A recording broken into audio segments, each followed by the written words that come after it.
The Mavericks look for a win in their final home game of the season. We'll get you ready for tonight's game. Coming up next on the DLLS Mavs pregame show.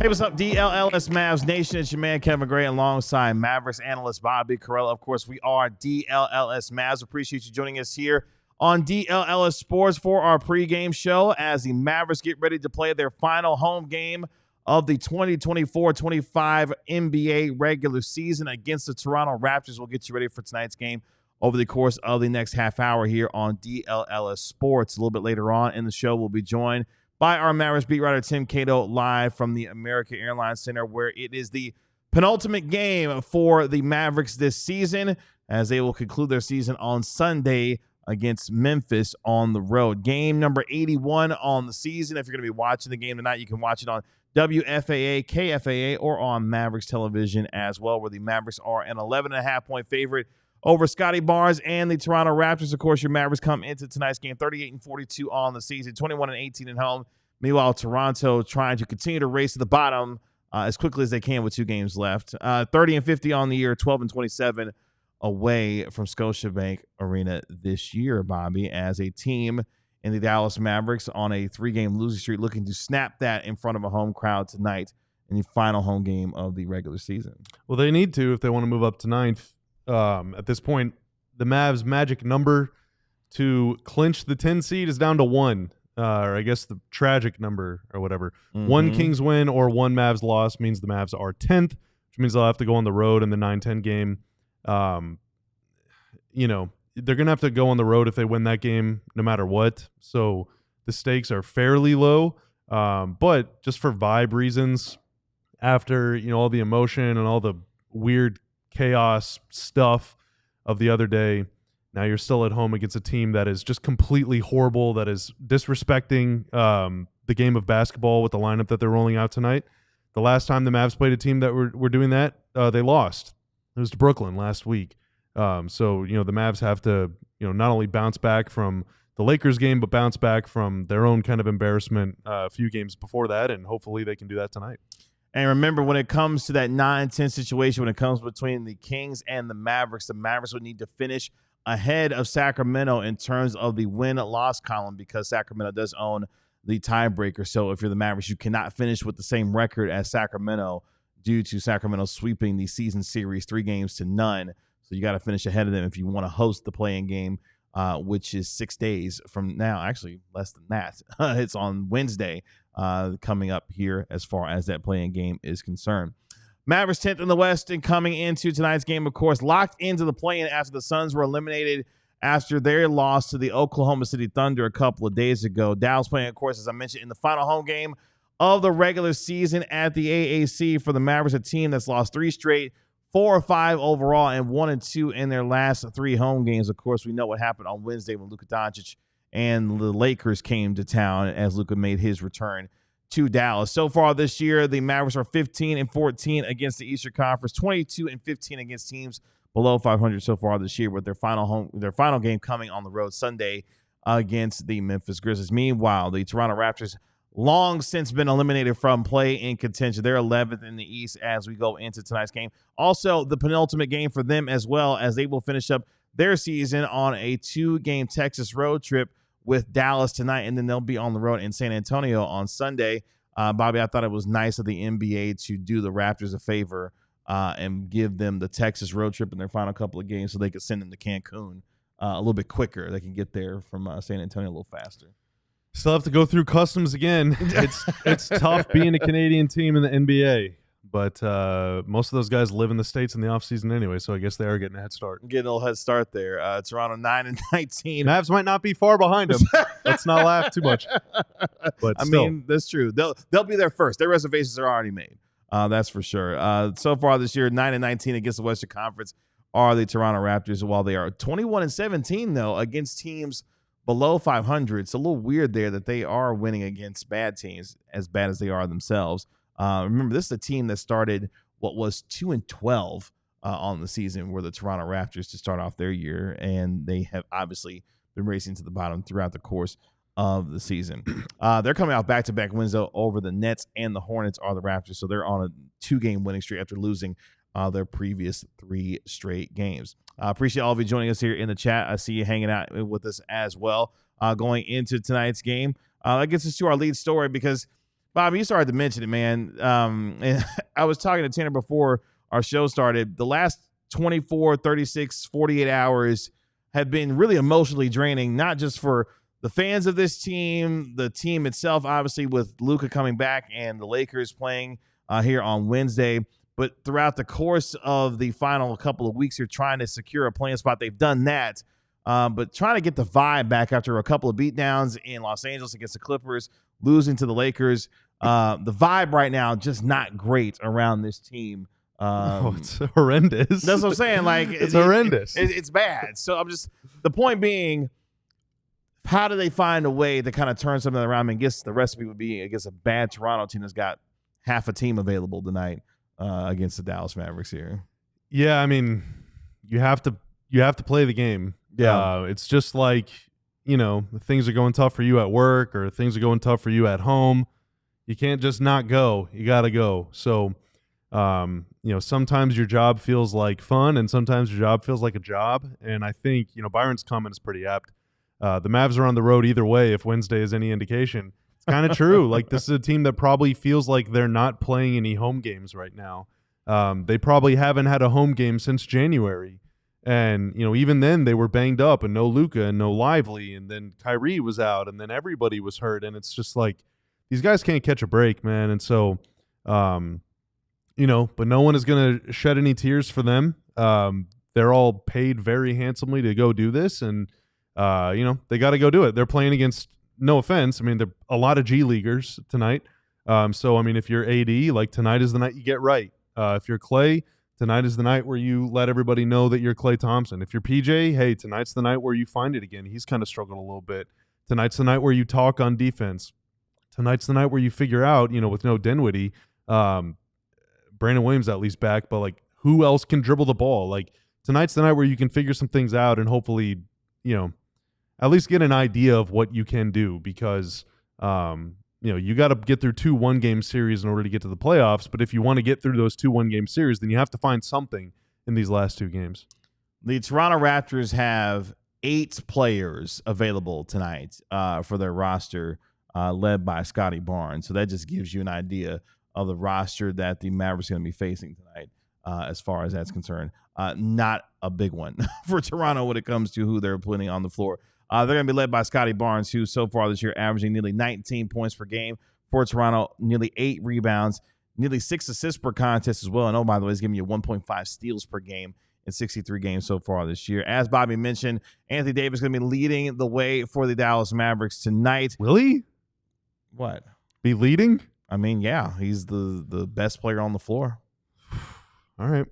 Who's? I hope he is. Najee was their best player the other night. I mean, I like that's the thing. Like, AD has to be their best player. Yeah, every night. Like, that's what they need. Kyrie was their best player every night. Mm-hmm. After the trade, like, they need that guy that they can count on every night. And AD, just whether it's injury or just getting in the flow or mental or whatever, like, he just hasn't been that guy. I mean, that's one of the things that we've talked about when it comes to Anthony Davis.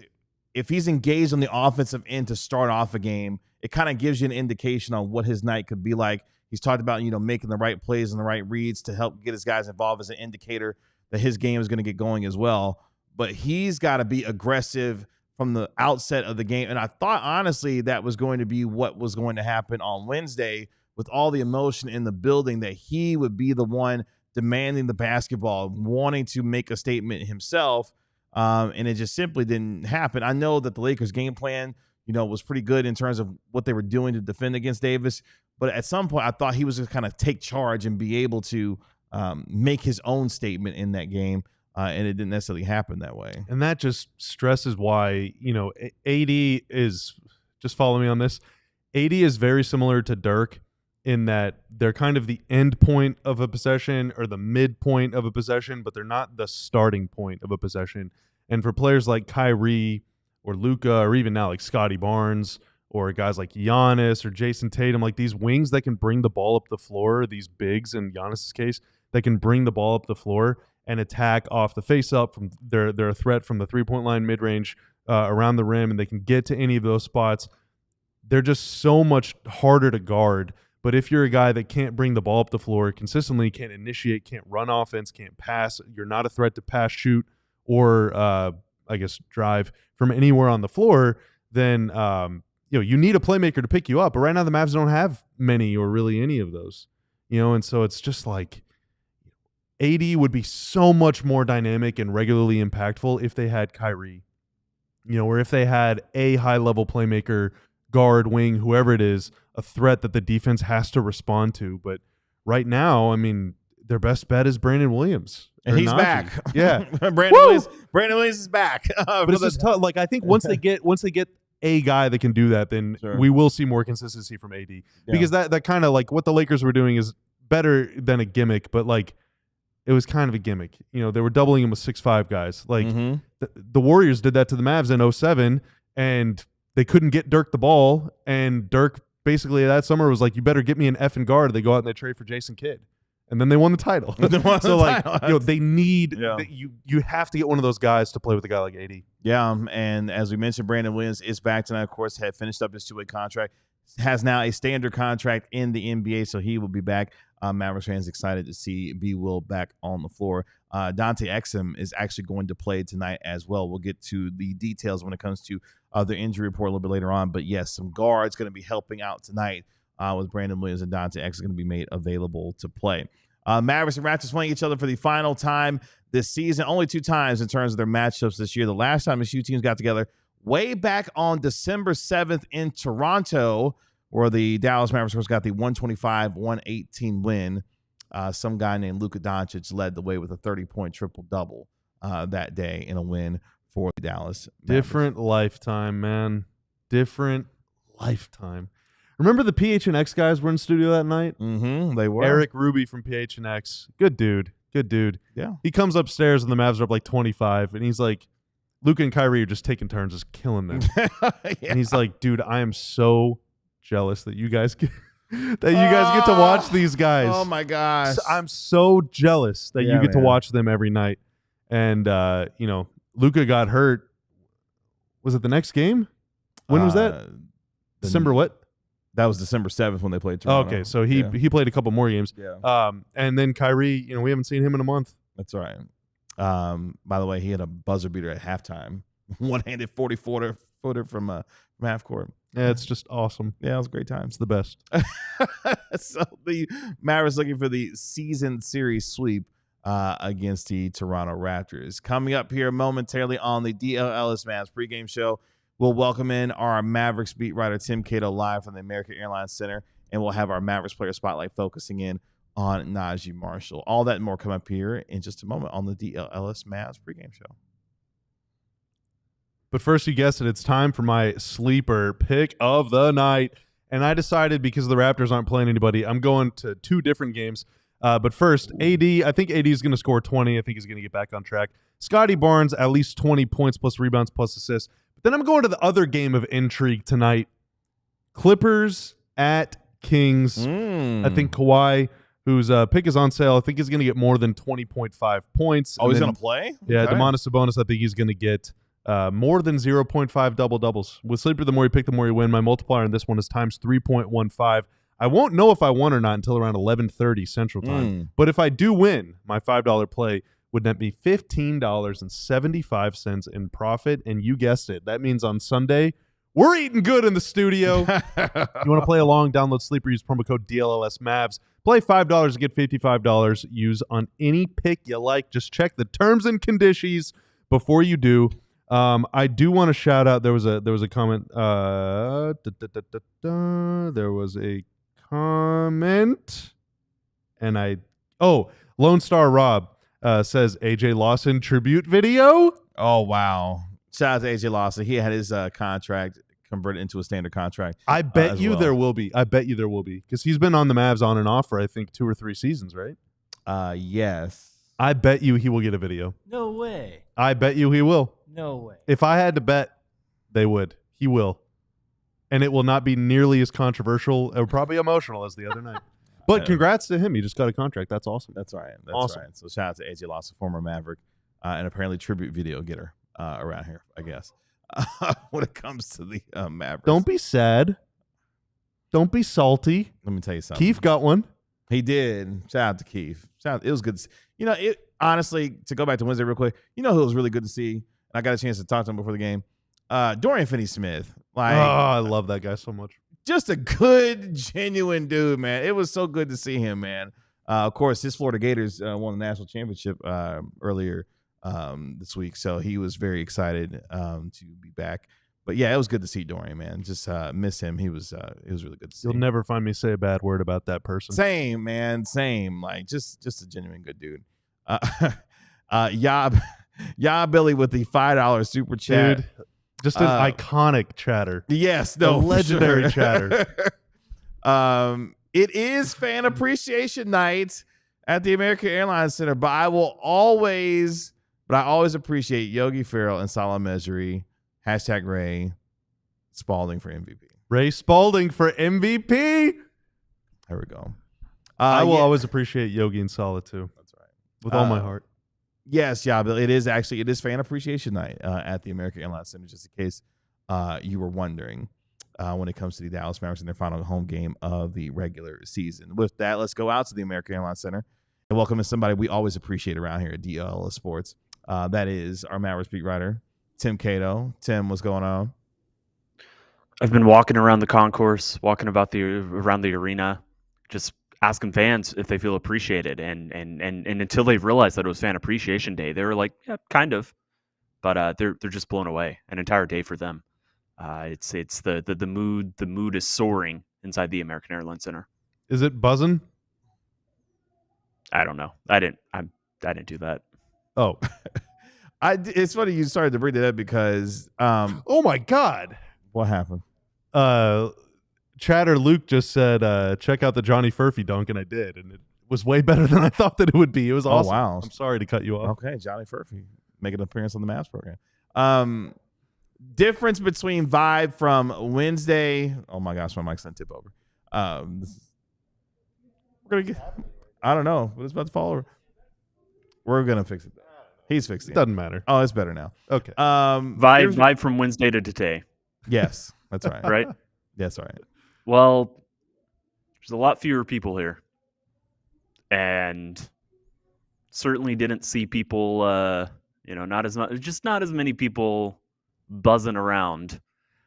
I don't know. I mean, I guess things are kind of back to normal, and unfortunately, the normal of late for this franchise, for this team, has not been amazing. So, I'm not saying the vibes were great during the Luka game, but they were different.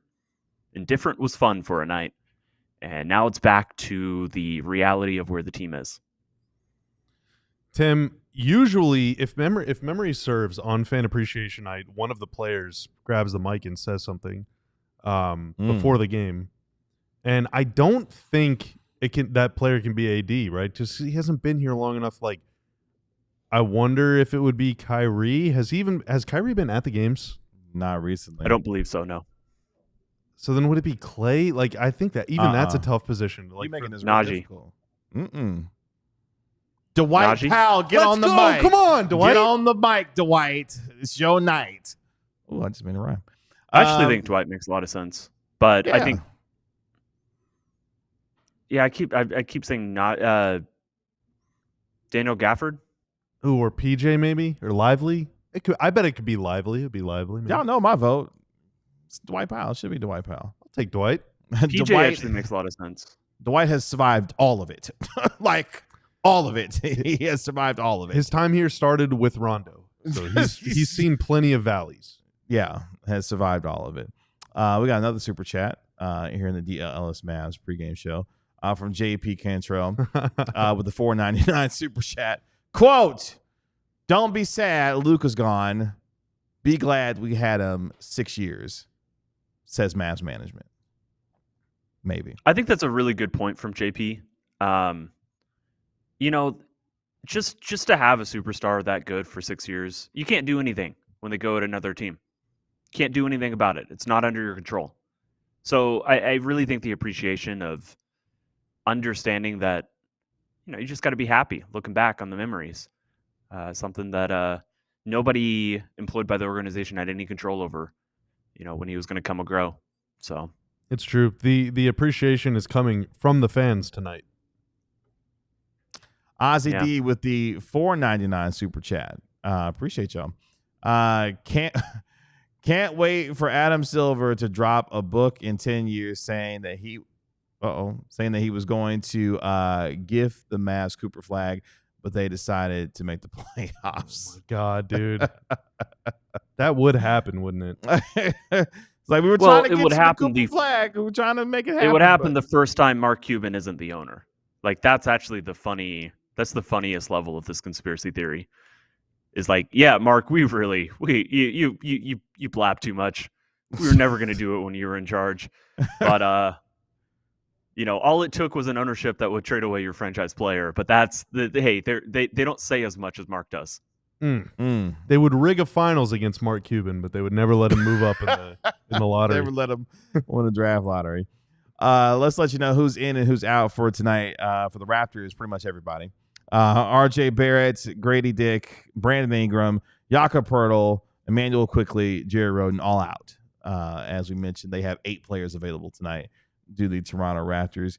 Mavericks are going to have Anthony Davis. He's good to go. Spencer Dinwiddie, he's going to be out tonight with right knee soreness. My man has played 78 games this year in over 2,100 minutes.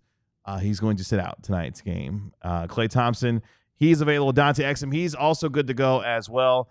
And Jaden Hardy is available as he's been dealing with a right ankle sprain. Kai Jones remains out as they hold him out, maybe for the final game of the regular season. I really just want to say, as someone that is going to be sitting on a couch with my bros for 2.5 hours watching this game, it is an absolute shame that Grady Dick is not playing tonight. Them's the breaks. Why's that? Just because it would be fun. It'd be fun to. It would be Dick's out. Wow. Dick's out for the Raptors, and he keeps repeating it. He keeps saying it over and over. He is. I mean, you're right. You're exactly right. Thanks for that drop. Thank you. Yes. No. Really. for sure. I love how the chat is doing our pregame show tonight. Luke Byrne with the Mavs starters. Najee Marshall, Klay Thompson, PJ Washington, Anthony Davis, and Derek Lively. That is a big as hell lineup from the Dallas Mavericks. Jumbo. I was about to say it's probably as big as you could get across the front court and the back court for the Dallas Mavericks. In fact, with Tim on, let's get to what Gafford. Say what now? Gafford could be point guard. I mean, might as well get silly at this Dwight point. Powell, shooting guard.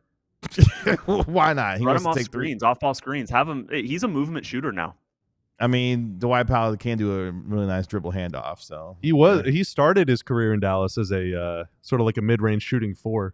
They would run a little baseline play for him to get a. He made it every time too. It was a reliable play. Seems like I wrote a story about it for Mavs Moneyball about his shooting and spacing and the dimension it unlocked. I too wrote some stuff about Dwight Powell for. This would have been for Mavs Outsider Report. I was very high on the Dwight Powell supply for a little while there. Oh wow. Okay, well, might as well stay there because he's still here. Let's hear from Jason Kidd when it comes to Najee Marshall's point guarding skills, as he will be the starting point guard once again tonight. Here's what Jason Kidd had to say. Yeah, I think when you talk about getting downhill, I thought he did a great job in the Lakers game of getting downhill and putting pressure on the defense.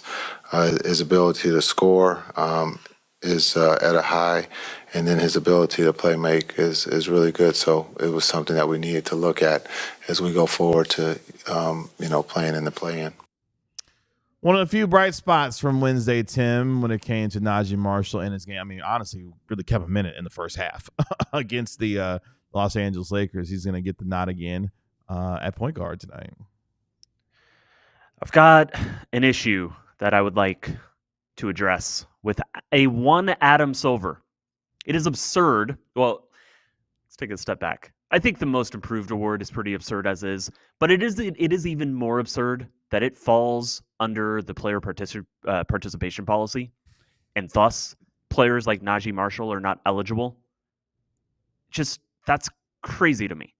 That's absolutely crazy to me. He would be, in fact, I was listening to some podcast on the walk over, and there are people who are saying they would have considered Najee Marshall for most improved player, would have at least been on the short list, but he hasn't played enough games. And I just don't think that's really the spirit of the rule. I don't think that, the totality of Najee Marshall's play, he's obviously played enough to be in consideration for year-long awards. He has obviously been important enough to the team. And it's just silly. I don't get it. I don't understand why that's the case. I don't understand why. I don't think every team, maybe at least the third team of All NBA, probably should not, have not be listed under the policy. And policy itself, I get both sides of the argument. I don't have strong feelings about this, but I do have strong feelings that most improved, just ridiculous that Najee Marshall can't be considered potentially for some votes. Wait, Tim, how is he not? He's played 67 games this season. Isn't it 65? He's played too many games under 20 minutes. Oh, Are you serious? Yeah. So that disqualifies him because he's played too many games under 20 minutes? So in order to play a game, you have to play 20 minutes? Yeah, but then so let me see. I'm trying to remember it. That you is have to the play dumbest thing all I've these heard in my games entire- under 20 minutes, and I just triggered some sort of I can't remember reaction. But you gotta play all the games at least 20 minutes, except you're allowed 2 exceptions of 18 minutes, but only 2. What? And then also, if you get ruled out at the end of the season because your team's not playing anymore, you get another 2 or 3 game buffer. But that's only in very specific circumstances where your team isn't playing for anything. And thus, and I'm looking it up right now, he has 9 games played under 20 minutes. Yeah, that is And probably so 7 of those games. So he's at 67 games for the year, or 69. Yeah, well, I guess if you want to win the most improved player award, then you better not improve during the season. You better only improve before the season. Because if you become important in December, tough luck, pal. Too late. Should have been better sooner. Skill issue. Ty Jerome is another instance of somebody who's not eligible. And this is, again, these are not players. Najee missed some games, but he cleared 65. Like you said, he had 69 games, so 67 games. So he's going to qualify for. He would be considered. What would it be? 60, 67. So 58 plus 2 bonus ones. He would be considered 60 under this policy. He could max out at 62, which is obviously 3 shy. Ooh. Yeah, that's kind of insane. I'm not even gonna lie to you. That's kind of wild. Awards suck. Meanwhile, we're watching the Denver Nuggets literally wear MIP shirts to campaign for Christian Brown as far as the most improved player is concerned. MIP. That's right. MIP. That's crazy. Anyway. The only X factor I have for tonight is AD go dominate. I want to see a pissed off Anthony Davis tonight. Go get 20 and 10 in the first half and put this game away after the first quarter. I need the Mavericks up by 20 at the end of one, and I don't need to be thinking about this game for the final 3 quarters. That's where I am. That's what needs to happen tonight. My dinner is going to be ready for pickup about 5 minutes before tip-off, and I would like this game to be in hand by the time I finish my dinner. Oh, wow. That's pretty lofty. Tim, anything else before we let you go this evening? What'd you get for dinner? Don't say the name of I'm the not place, gonna but describe. I'm not going to say the place, but it requires placing an order ahead of time, and it's within walking distance. Is it And enchiladas? I've been there before. It might be enchiladas. No comment on whether it is or not. Tim, good to see you. We'll talk to you post game here on the DLLS Mavs post game show, man. Absolutely. You guys have a good one. Bobby, enjoy your Taco Bell. It's not. Thanks, Tim. It's not Taco Bell, though. Let the record. Nothing against Taco Bell, Joe Hoyt. All right, but Tell him something, Joe. Dong, but it is not Taco Bell. Appreciate our guy Tanner, make us look good and sound good. And that is our Mavericks analyst, Bobby Curl. I'm your host, Kevin Gray. We'll talk to you post game after the Mavericks beat down the Raptors. Damn it! Yeah, I'm gonna drop a meteor on them. Right? Sure. Our National NBA insider Mark Stein will join us on the post game show as well. Y'all be good. We'll talk to you later. Peace. We all silly like the mayor.